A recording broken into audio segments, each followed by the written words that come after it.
Selamat sore, Bapak dosen Rio Aslianda. Perkenalkan, saya Nur Muklas dengan NIM 2019-11043 dari kelas E.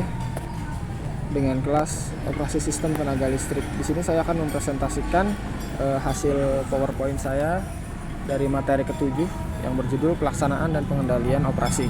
Pelaksanaan dari rencana operasi harian dilakukan oleh dispatcher dengan memerintahkan alokasi pembebanan unit pembangkit kepada dispatcher area oleh dispatcher pusat pengatur beban. Pengendali operasi penyimpanan yang terjadi dalam rencana open harian, di antara lain ada beban yang sesungguhnya terjadi tidak sama dengan perkiraan, unit pembangkit diperhitungkan siap operasi dalam ROH, C. Peralatan penyaluran seperti saluran udara, transformator. Bagian keempat ada gangguan temporer misalnya karena petir yang menyebabkan sistem tidak berfungsi. Pedoman operasi, urutan prioritas unit pembangkit harus dijalankan atau dihentikan. Poin kedua, beban maksimum dan minimum bagi setiap pembangkit. Poin ketiga, konfigurasi jaringan dalam keadaan normal. Poin keempat, batas kewenangan operasi antara PLN P2B dan PLN di luar PLN P2B. Poin kelima, hal-hal yang dilakukan saat mengatasi gangguan. Poin keenam, prosedur memberi laporan dan perintah operasi. Poin ketujuh, prosedur membebaskan tegangan. Poin kedelapan, penggunaan fasilitas telekomunikasi, telemetering, dan telekontrol. Di sini saya telah merangkum konfigurasi jaringan. Di gambar pertama ada rel tunggal, yaitu di sini ada generator, pusat listrik, jaringan distribusi, gardu induk, dan jaringan distribusi. Lalu konfigurasi jaringan ada rel ganda, lalu ada rel PMT. Untuk poin selanjutnya, prosedur pembebasan tegangan.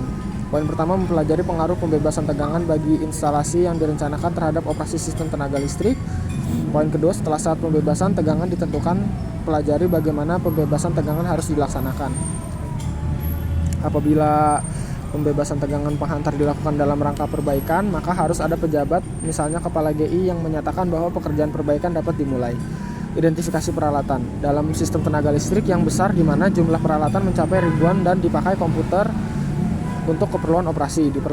Diperlakukan cara penomoran dan pemberian kode peralatan dalam sistem yang menuruti suatu peraturan tertentu. Setiap perusahaan listrik mempunyai peraturan mengenai cara penomoran dan pemberian kode peralatan. PLN mengatur cara penomoran dan pemberian kode dengan surat edaran nomor 04 I/PST/80 tanggal 28 Juni 1980. Identifikasi petugas dan pejabat operasi sistem tenaga listrik.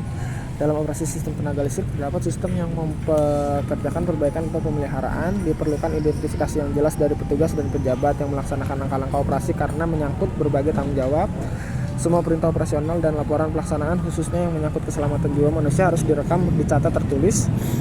Lalu ada pengertian instalasi baru. Pengoperasian instalasi baru memiliki masalah seperti masalah menyangkut kontrak pembangunan, masalah kelayakan operasi. Apabila instalasi baru akan dioperasikan harus dihubungkan dengan instalasi lama yang sudah dioperasi. Poin keempat ada dengan beroperasinya instalasi baru harus dipasang peralatan telekomunikasi dan telemetering. Kondisi operator sistem. Kondisi normal yaitu apabila kondisi operasi sistem memenuhi batas-batas frekuensi. Kondisi rawan yaitu kondisi operasi sistem apabila ada suatu elemen dalam sistem mengalami trip. Kondisi 4, kondisi darurat, kondisi sistem di mana batas-batas frekuensi tidak dapat dipenuhi. Kondisi gangguan yaitu kondisi operasi sistem di mana ada konsumen yang tidak mendapat tegangan. Operasi dari penutup balik auto recloser. Untuk feeder radial, penggunaan penutup balik harus memperhatikan syarat-syarat pelanggan, misalnya bahwa dead time harus minimum 2 detik karena pelanggan meningkatkannya. Selain masalah peralatan pelanggan, penyetelan dead time dari penutup balik merupakan kompromi antara masalah stabilitas sistem dengan masalah waktu yang diperlukan untuk mematikan busur api listrik. Lalu pemasukan dan pengeluaran PMT. Pemasukan dan PMT berarti pemasukan tegangan dalam suatu instalasi. Lalu ada pengeluaran MT, pada umumnya menghilangkan tegangan dari suatu instalasi. Pemasukan PMT meliputi 4 macam keadaan, yaitu instalasi baru yang belum pernah diberi, instalasi yang baru saja mengalami perbaikan, lalu mempertemukan tegangan dari 2 instalasi, yaitu 2 ujung tegangan, instalasi yang baru saja mengalami gangguan. Kurang lebihnya seperti dari saya, mohon dimaafkan. Wabillahi taufiq wal hidayah. Wassalamualaikum warahmatullahi wabarakatuh.